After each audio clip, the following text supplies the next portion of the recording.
Susan Chomba, a PhD candidate at University of Copenhagen and a research fellow at the World Agroforestry Center in Nairobi. I'm going to present to you a case of participatory forest management in Garendare Forest, which is in Kenya, exploring the endowments and entitlements nexus. And to the objectives of the study, the first objective was to evaluate the roles of participatory forest management in providing community-level benefits and reducing vulnerability. And the second one was to examine temporal access to forest resources among socially differentiated groups and its effects on vulnerability.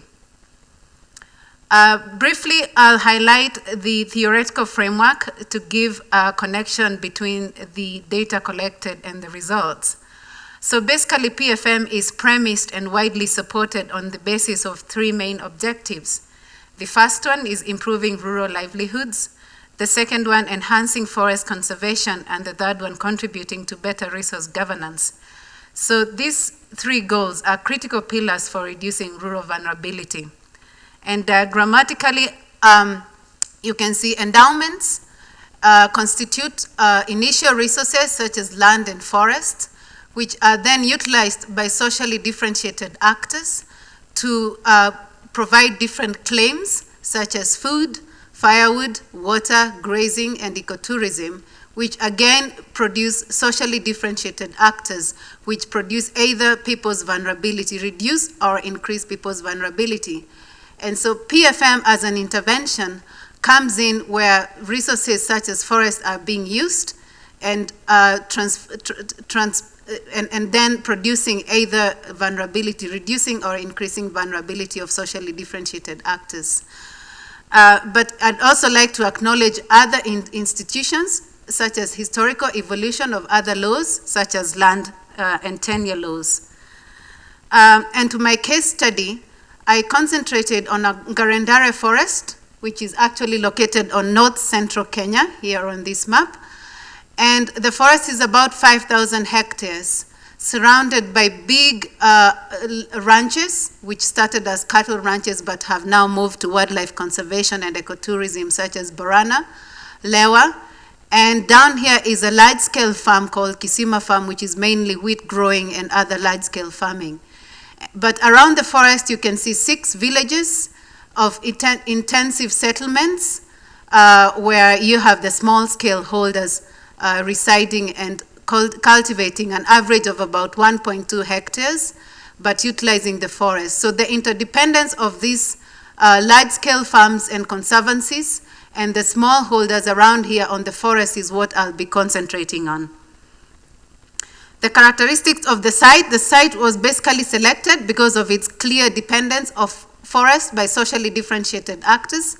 That is extremely wealthy and landed colonial settlers, as well as poor smallholder farmers. The forest is located on an interface of humid slopes of Mount Kenya and Samburu ecosystems towards the north. PFM as an intervention started in the year 2000, making a shift from state control of forests to involvement of local communities. So the kind of ecosystem services the forest provides, first I'll start with the large-scale farmers and the conservancies. First is the high-end ecotourism. So this is one of the lodges, Borana Lodge in Borana Farm. And then you can see it's such high-end tourism. It was a site for the engagement of Prince William and Princess Kate. The other ecosystem service for the large-scale farmers is water for irrigation. As I mentioned, you have wheat farming in Kisima Farm, and you have a lot of greenhouses around Timau, which also depend on the water coming from the forest.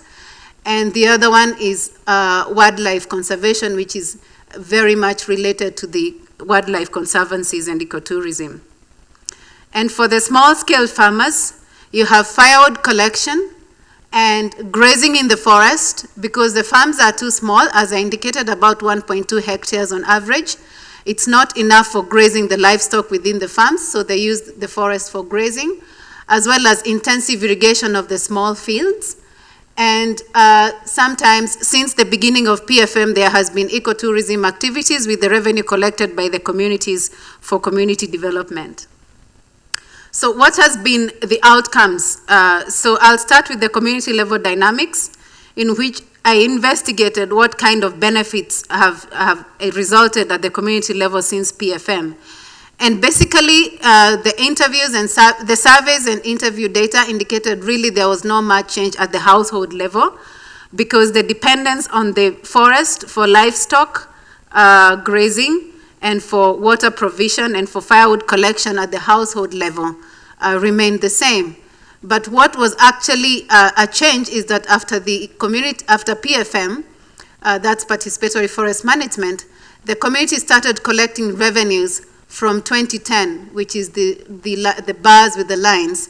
And this revenue is collected from tourists who come to visit the forest and invested into community development. But on the intra-household or intra-community dynamics, this is where I was looking at the entitlements, the different claims by the different groups on the forest services. And so on this side of the table, you see large-scale farmers interested in conservation and ecotourism, and therefore they are concerned about overgrazing by small-scale farmers. And hence, they have supported levying grazing fees for the small-scale farmers so that they can control the grazing into the forest.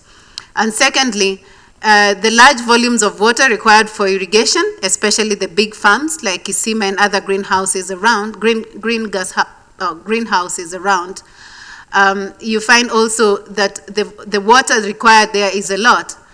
And for the small-scale farmers, the main interest or environmental claims, which is entitlements, is grazing, because their farms are far too small. They want to graze in the forest, and they also do firewood collection. And also, as I mentioned, grazing is charged per head of cattle or sheep or goat. And firewood collection also with a charge of about 300 shillings per head load per month. And also, because the farms are too small, they also require intensive irrigation. And so there's that kind of competition between claims of the different actors with mainly the large-scale farmers prevailing and controlling the local institution, which is the Community Forest Association, in order to be able to control what the small-scale farmers are able to get. And so onto my discussions and conclusions. The forest provided different kind of benefits to socially differentiated segments of the society.